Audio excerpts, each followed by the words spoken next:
So Florida is going to the Stanley Cup final for the third year in a row.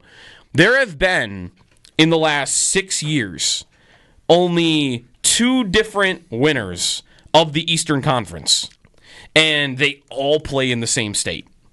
Florida 3 years in a row. The Panthers have made it 3 years in a row after the Lightning made it 3 years in a row.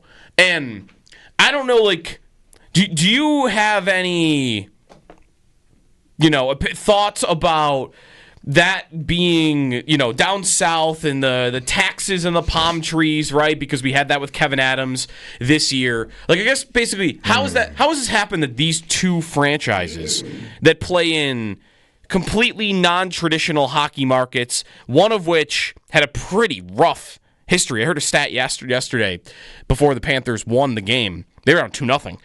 That they won 4 playoff series in their first 28 years of existence. 4 playoff series. They have now won 10 in the last 3 years. Like, they've become. They're not a dynasty because you've only won 1 Stanley Cup. You could probably got to win 3 before you really start getting that label seriously. But the Panthers have gone out there and built, we were talking about it the other day, I don't see a weakness on that hockey team. They have a star goalie. They have great defensemen 1 through 6. They have great forwards. They have star players. They made all the right trades. You could say, well, they get the benefit of no state income tax. I'm not into that as much. I'm not either. But as someone who lived down there, and it's a talking point down there.